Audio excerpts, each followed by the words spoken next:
Ulang balik. Sayyidina Ali karramallahu wajhah berkata, kalau aku mahu, nescaya aku muati atau aku muatkan 70 ekor unta dengan tafsiran surah Al-Fatihah. Ni alimnya Sayyidina Ali. Dia Nabi cakap, aku ini kota ilmu, Ali pintunya, pintu ilmu. Lalu jelaslah rahsia-rahsia Al-Quran yang tidak habis dan keajaibannya, yakni yang tidak terhitung. Al-Quran tu dia ada rahsia dia. Rahsia-rahsia dia di sebalik itu kepada ahli tafsir dia fahamlah. Sebab dia orang betul-betul ahli dalam bidang Al-Quran. Pertama, itu belum lagi tafsir kan ada banyak jenis, dan ada juga yang tafsir sufi, termasuk tafsir isyari. Tafsir isyari saya ada tafsir Al-Jalalain, tafsir Al-Quran oleh Syekh Abdul Qadir Al-Jalani. Ini macam biasalah. Time nak tunjuk ni, teman ni pergi. Jangan saya tengok jap. Ni kalau tak silap, ini tafsir Al-Jalani ialah tafsir isyari, tafsir sufi, juzuk 30. Juzuk 30. Kalau ni pun dia punya hurai pun dalam bentuk sufi, dalam bentuk tasawuf. Isyari tafsir sufi lah, maknanya tafsir yang batin. Dan mungkin lagi ada lagi tafsir yang ya, lebih dalam maksud dia. Mana Al-Quran tu ada tafsir yang zahir, ada tafsir yang batin.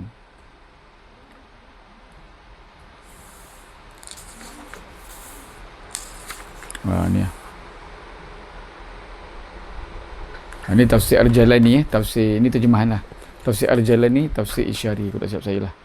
Syekh Abdul Qadir Al-Jalani, dia terjemahan Indonesia. Ni pun beli pun kat pesta buku PWTC, pesta buku antarabangsa 2011.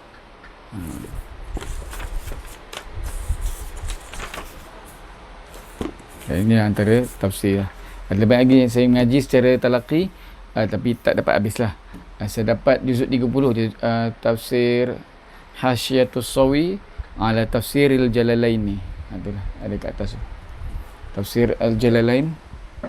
Itu saya pernah saya tunjuk dalam pada kawan-kawan dalam masa ijazahkan sanad tafsir Jalalain. Itu pun daripada kitab Sulul Sa'ana juga saya baca untuk tabarukan lah. Ini tafsir Jalalain. Saya mengaji dapat juzuk 30 je lah. Lepas tu bila masuk yang sampai surah yang saya mengaji balik dengan guru saya Babaman, dapat tak banyak jugalah, hanya sekadar sebab bila saya siang kerja, malam baru belajar. Saya pun last mengaji ni pun sampai tak dapat khatam pun, sebab ialah terjemah pun harfiah, harfun bi harfin kan. Jadi nak ambil terjemahan dia, saya sampai ke tarikh ni je, 2018 je. 2018 je. Tapi kami start tafsir Jalalain ni, ada naskah yang lain. Itu kami mula dengan juzuk 30. Lepas tu baru pergi ke Al-Baqarah apa semula. Tapi ada beberapa sela-sela waktu tu saya ikut Ustaz Zaidi. Jadi saya dapat mengaji Babaman ni secara continuous. Dan bila saya dah tak follow Ustaz Zaidi, saya mengaji balik Babaman. Dapatlah saya mengaji yang tadi tu lah sampai ke tahap ke surat yang sampai 2018 tu lah. Tahun 2018 tak dapat banyak pun, sampai surah An-Nisa je. An-Nisa ayat ke tak banyak. Min fadlihi sampai tarikh 13 bulan April 2018. Di mana kalau nak faham Quran kena bertafsir, tafsir kena ada guru. Itu kesimpulan yang saya sampaikan.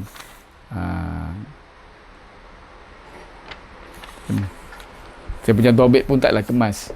Kalau budak pondok tengok saya main dobek, ketawa dia. Teruknya abang punya main dobek. Sebab saya orang awam kan, saya bukannya spesifik bidang agama. Sebab saya minat bidang agama, jadi saya belajar dengan sekadar apa yang Allah Ta'ala izinkanlah, dengan kemampuan yang kita ada, dengan sebab kita pun terbatas siang kita kerja. Jadi maknanya kata Ustaz Teddy, ini menunjukkan tafsiran bukanlah didengar dan dinukil seperti penurunan wahyu.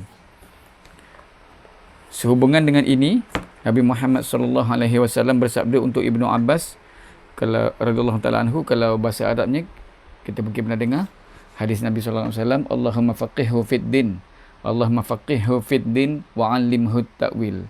Wa 'allimhu ta'wil. Ni Ustaz tadi bagi terjemahan je lah. Ya Allah, fahamkanlah dia tentang agama dan ajarkanlah dia takwil. Takwil ni faham Quran. Senang cerita lah. Takwil kalau nak tahu Google sendiri. Allah Subhanahu Wa Taala berfirman dengan maksudnya, nescaya ia diketahui oleh orang-orang yang menggali maknanya dari kalangan mereka. Surah An-Nisa ayat 83. Bagi ahli ilmu, penggalian makna tersabitlah, makna tetaplah.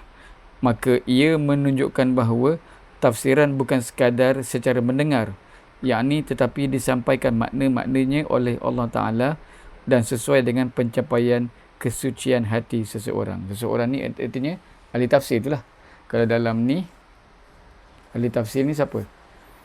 Kalau ni, tafsir Jalalain, ahli tafsirnya ada 2 orang. Kita pun tahu kan, pada orang mengaji pondok lebih-lebih tahulah. Lil Imamain Al-Jalalain, 2 imam yang digelar 2 jalal. Al-Allamah Jalaluddin Muhammad bin Ahmad Al-Mahalli wa Syekh Jalaluddin Abdul Rahman ibn Abi Bakr As-Suyuti. Nafa'anallahu bi'ulubihima amin. Jadi kalau kitab tafsir Jalalain ni saja, dia special, dia ada 2 muallif, 2 pengarang, 2 musannif. Pengarang pertama guru, tok gurunya, iaitu Al-Imam Jalaluddin Al-Mahalli. Dan kedua, muridnya Jalaluddin Abdul Rahman bin Abi Bakr As-Suyuti. Maka dipanggil 2 Jalal. Jalaluddin tu gelaran lah, gelaran. Kalau ni pula ahli tafsirnya Abdul Qadir Jalani lah, Syekh Abdul Qadir Jalani. Sebenarnya nama dia Tafsir Al-Jalani.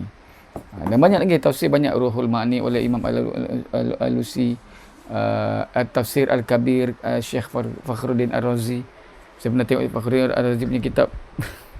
Panjang betul, dengan khat yang sangat cantik. Kata Ustaz Zaidi, ni perkongsian sikit lah.